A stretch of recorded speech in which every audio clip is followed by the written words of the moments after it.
एक बात और आपसे कहना चाहता हूं, ऐसी मातृशक्ति को महाराज, जब कोई उंगली उठाता है तो मन पीड़ा से भर जाता है। एक वो संतोष वर्मा नाम का अधिकारी महाराज आईएएस, उसने हमारी बेटी के लिए ऐसे शब्द कह दिए कि मन पीड़ा से भर गया। हमने तो सरकार से आह्वान भी किया महाराज कि इस पे कार्रवाई कर दो, वो कार्रवाई नहीं की तो हम सनातन वालों से कह देंगे कि आप बता दो क्या करना है, हम करेंगे। हम बिल्कुल उनके लिए कहने के लिए तत्पर हैं, किसी भी कीमत पे संतोष वर्मा जैसे ऐसे लोग जो समाज को तोड़ने का चिंतन रखते हैं, ऐसे लोग जो तोड़ने की बात करते हैं, उनकी हम निंदा करते हैं खुले मंच के साथ में। महाराज आपने तो नारा दिया कि जात पात की करो विदाई, हम सब हिंदू भाई भाई, लेकिन समाज के अंदर कुछ ऐसे लोग हैं जिनको आपकी ये बात समझ में नहीं आ रही। जय जय श्री राम। अभी हमारे दंदरुआ महाराज कह रहे थे कि बागेश्वर महाराज सीधे स्वर्ग से आए। एक वो मंत्र है कि देवों की है स्फूर्ति हृदय में, आदर युक्त पुरखों का चिंतन, परंपरा अनुपम वीरों की अतुल साधकों की वाणी, और नहीं विरोधक रोक सकेंगे, निंदक होवेंगे अनुगामी, और जन जन इसकी वृद्धि करेगा, इसकी गति न थमेगी थामी। महाराज श्री आपकी यात्रा में जो पद यात्रा आपने दिल्ली से वृंदावन की निकाली, मैं उसके लिए सबसे पहले इस सनातन जागरण यात्रा के लिए आपका आभार व्यक्त करता हूं, मन से आभार व्यक्त करता हूं, तहे दिल से करता हूं महाराज, क्योंकि वो यात्रा ऐतिहासिक तो थी ही, वो यात्रा साहसिक भी थी।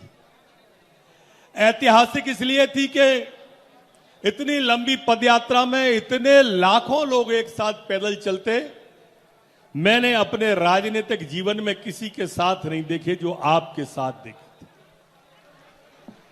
और पता नहीं महाराज कैसे इनके खाने की व्यवस्था आपने की, कैसे चाय नाश्ते की व्यवस्था की।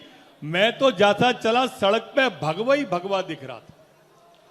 और साहसिक इसलिए महाराज, साहसिक इसलिए थी कि जिस समय आपकी यात्रा चल रही थी लाखों लोगों को लेकर, उसी समय दिल्ली में कुछ पढ़े लिखे डॉक्टरों ने बम विस्फोट कर दिया और कई लोग उसमें अपनी जान से चले गए।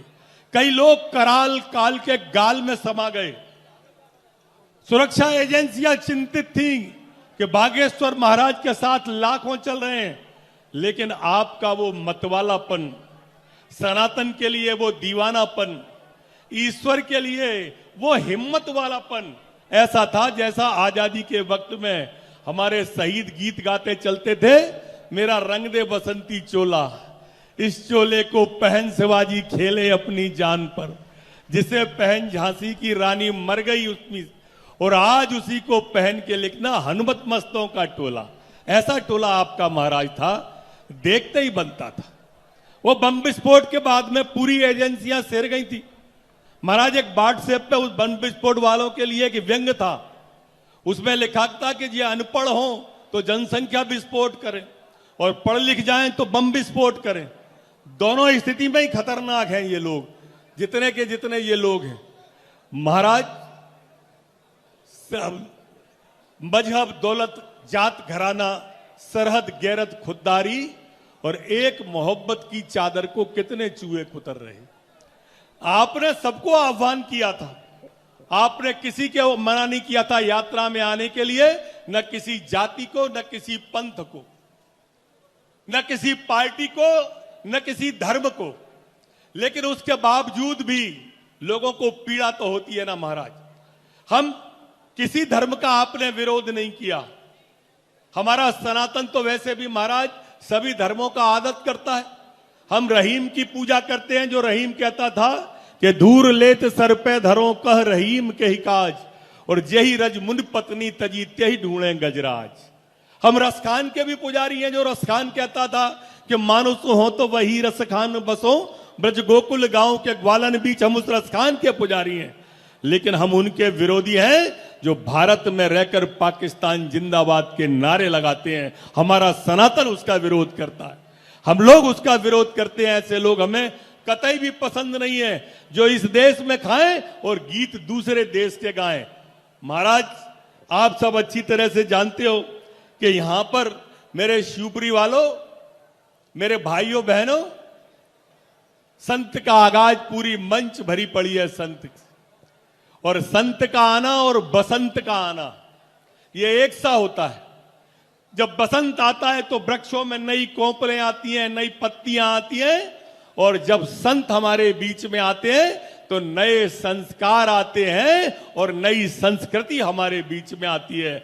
ऐसे संत हमारे बीच में विराजमान।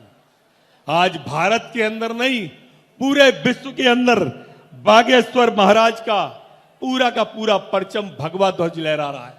यह सनातन का ध्वज लहरा रहे हैं। ये मेरे और आपके लिए इतनी मेहनत नहीं कर रहे कि इतनी कड़कती सर्दी में ये लगातार सड़कों पर चल रहे हैं। ये हमारे और आपके लिए चल रहे हैं मित्रों, और किसी के लिए भी नहीं चल रहे हैं। आप सब जानते हैं कि बागेश्वर महाराज हमारी संस्कृति के पोषक हैं। मेरे मित्रों, हम कहते हैं कि स्वयं खाना प्रवृत्ति है। हम भोजन करते हैं, हमारी प्रवृत्ति है। स्वयं खाना प्रवृत्ति है, छुड़ा के खाना विकृति है, और खुद भूखे रहकर दूसरे को भोजन कराना ये हमारी संस्कृति है। और उसी संस्कृति के ध्वजवाहक हैं हमारे महाराजा बागेश्वर धाम जी, जो आपके बीच में इतनी उसके साथ में पधारे हैं। मेरे मित्रों, आज हम सनातन के झंडा बरदार के रूप में मैं महाराज से सिर्फ एक बात कहना चाहता हूं महाराज, कि सनातन को जानने के दो मार्ग हैं, एक ज्ञान मार्ग और एक भक्ति मार्ग। ज्ञान मार्ग कहता है कि पहले मुझे जानो फिर मैं मानूंगा, और भक्ति मार्ग कहता है कि मैंने तो पहले मानना है, और जब मैं मान लूंगा तो जान तो मैं लूंगा ही। और हमने तो भगवान बागेश्वर महाराज आपके ऊपर सब कुछ छोड़ दिया है हमने। तेरा तुझको अर्पण कर दिया महाराज, अपने आप को अर्पण कर दिया आपके हाथों में। और कहावत है वो कि लगन तुमसे लगा बैठे, जो होगा देखा जाएगा। तुम्हें अपना बना बैठे, जो होगा देखा जाएगा। मेरे मित्रों, यहां पर बैठे हुए बड़ी संख्या में एक बात हमेशा ध्यान रखना कि हर पत्थर के अंदर एक मूर्ति छुपी होती है। हर पत्थर के अंदर एक मूर्ति छुपी होती है, लेकिन उस पत्थर को मूर्ति के रूप में तराशने के लिए एक शिल्पकार की जरूरत होती है। वो शिल्पकार उस पत्थर की मूर्ति में प्राण डालता है और भगवान बना देता है और मंदिर में प्रस्थापित कर देता है। वो शिल्पकार बागेश्वर धाम के रूप में आज शिवपुरी वालों आपके यहां मंच पर बैठे हुए, जो उस मूर्ति में आपके यहां पर प्राण डालने के लिए आए। देखो शिवपुरी वालों, लोहा जब तक लोहार के पास नहीं जाता वो आकार नहीं लेता। सोना जब तक सुनार के पास नहीं जाता वो आकार नहीं लेता। कपड़ा जब तक दर्जी के पास नहीं जाता वो आकार नहीं लेता। और शिष्य जब तक गुरु के पास में नहीं आता वो आकार नहीं लेता है। और इसी गुरु के रूप में हमारे बीच में बागेश्वर धाम विराजमान है, इतने सारे संतमान विराजमान हैं। और इसलिए हमारे संतों ने ही हमको कहा है, सनातन की परिभाषा भी दी है। आप बताइए, ऐसा धर्म आपको कहीं मिलेगा जो अपने कथा के आखिर में सबसे पहले एक नारा लगवाते हैं? जरा आप लोग बोलो मेरे साथ में, धर्म की, अधर्म का, प्राणियों में विश्व का। देखो यहां क्या आया, विश्व का कल्याण।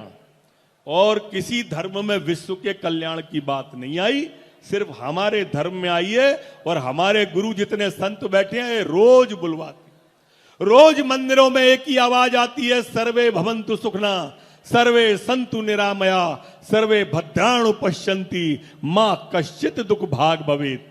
ये आवाज आती है, सर्वे भवन्तु। सर्वे मतलब सबका भला हो, सबका चींटी से लेके हाथी तक सब निरोगी हो, सब स्वस्थ हो। ये कामना सिर्फ सनातन की है, बाकी किसी धर्म के अंदर ये कल्पना नहीं है।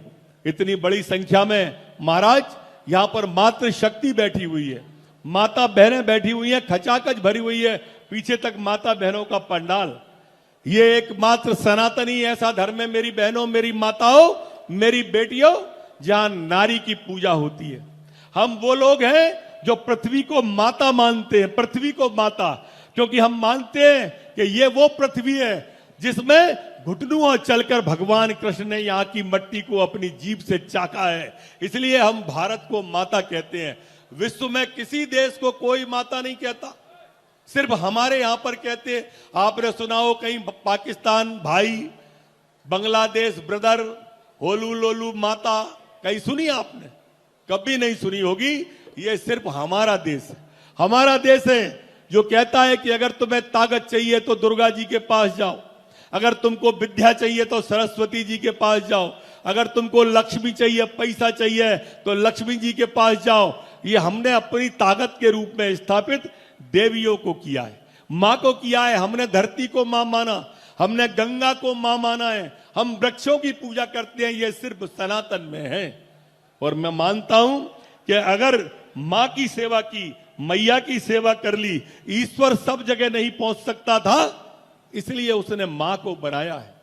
और मैं तो साक्षी हूं आप सबका माता बहनों, मैं मानता हूं कि मां के पैर छीके निकलो, किसी मुहूर्त की जरूरत नहीं होती। कहते हैं कि बहुत लेते हैं, रोते हैं, लेकिन दामन नम नहीं होता। इन आंखों के बरसने का कोई मौसम नहीं होता। मैं अपने दुश्मनों के बीच भी महफूज रहता हूं। मेरी मां की दुआओं का खजाना कम नहीं होता। वो मां होती है। कहते हैं क्या सूरत क्या मूरत थी, मां ममता की मूरत थी। पांव छुए और काम हुए, मां तो एक मुहूर्त थी। ऐसी मातृशक्ति सामने बैठी हुई है। घेर लेने को जब भी बलाएं आ गई, मां दुआएं करती हुई मेरे ख्वाब में आ गई। ऐसी मातृशक्ति आप बैठी हुई हो सनातन में। महाराज, विश्व के अंदर 3 कंसेप्ट है महिलाओं के बारे में। एक यूरोप का कंसेप्ट है, उन्होंने नीचे से ऊपर तक महिला को खोल दिया, कह दिया कि ये सार्वजनिक संपत्ति है। एक इस्लाम का है, उनने नीचे से ऊपर तक ढक दिया महिला को, बोले ये व्यक्तिगत प्रॉपर्टी है, सिर्फ आपका मजहब है, आपका धर्म है। वो कहता है कि मां हमारी पूजनीय वस्तु है, ये मातृशक्ति हमारी पूजनीय है। ये आप बताते हैं इतनी बड़ी संख्या में जो मां बैठी है, ये बताती हैं कि हाँ हम पूजने की वस्तु हैं, और ये सिर्फ और सिर्फ सनातन के अंदर संभव हो पाया है। मां, मैं एक बात और आपसे कहना चाहता हूं, ऐसी मातृशक्ति को महाराज जब कोई उंगली उठाता है तो मन पीड़ा से भर जाता है। एक वो संतोष वर्मा नाम का अधिकारी महाराज आईएएस, उसने हमारी बेटी के लिए ऐसे शब्द कह दिए कि मन पीड़ा से भर गया। हमने तो सरकार से आह्वान भी किया महाराज कि इस पे कार्रवाई कर दो, और कार्रवाई नहीं की तो हम सनातन वालों से कह देंगे कि आप बता दो क्या करना है, हम करेंगे। हम बिल्कुल उनके लिए कहने के लिए तत्पर हैं, किसी भी कीमत पे संतोष वर्मा जैसे ऐसे लोग जो समाज को तोड़ने का चिंतन रखते हैं, ऐसे लोग जो तोड़ने की बात करते हैं, उनकी हम निंदा करते हैं खुले मंच के साथ में। महाराज, आपने तो नारा दिया कि जात पात की करो विदाई, हम सब हिंदू भाई भाई, लेकिन समाज के अंदर कुछ ऐसे लोग हैं जिनको आपकी ये बात समझ में नहीं आ रही। और मैं इसलिए आपकी मन से, जब मैं नंदरुआ सरकार पर था तब भी मैंने वो वाली बात कही थी कि समाज के अंदर कई चीजें अमृत होती हैं, लेकिन अमृत होते हुए भी कुछ लोगों को हजम नहीं होता वो अमृत। कुछ जीव पृथ्वी पे ऐसे हैं जो उस अमृत को हजम ही नहीं कर पाते। जैसे हमने देखा है कि आयुर्वेद के अंदर हमारे यहां जो शहद होता है, जो देसी शहद होता है, छोटी बक्खी का शहद होता है, वो आयुर्वेद में अमृत माना गया है, लेकिन कुत्ता अगर उसको चाट ले तो मर जाता है। ये हमारे यहां आयुर्वेद के अंदर देसी गाय का घी अमृत माना गया है, पर मक्खी उसको चाट ले तो मर जाती है। हमारे यहां नीम को हकीम माना गया है, कौवा नीम के ऊपर बैठता है, लेकिन अगर वो कौवा उस निमोरी को खा ले तो मर जाता है। हमारे यहां मिश्री को, आयुर्वेद में देसी मिश्री को अमृत माना है, लेकिन गधा अगर उसको खा ले तो वो मर जाता है तो ये चारों चीजें अमृत, लेकिन गधे को, कौवे को, कुत्ते को, मक्खी को हजम नहीं होती। ऐसे ही सनातन अमृत है, लेकिन इस तरह के अधिकारियों को यह अमृत भी हजम नहीं होता। यह सनातन विरोधियों को यह अमृत भी हजम नहीं होता है।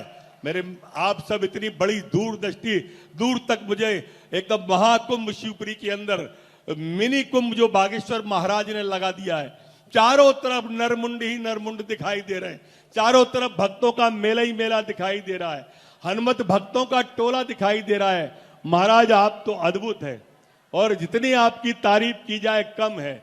मेरे शब्दकोश में वो शब्द नहीं है महाराज, मेरे शब्दकोश में वो शब्द नहीं है जिनसे मैं आपकी तारीफ कर सकूं। मैं आपको अनंत अनंत कोटि कोटि शुभकामनाएं दे सकता हूं और आपके चरणों में नमन करता हूं। बहुत बहुत धन्यवाद। लॉन्ग डिस्टेंस वाली लंबी रातों को या नॉन स्टॉप वाइब बोले बोले सूर्या को या 50 सालों से इंडिया का भरोसा है सूर्या, तभी तो आज भी इंडिया बोले सूर्या को या।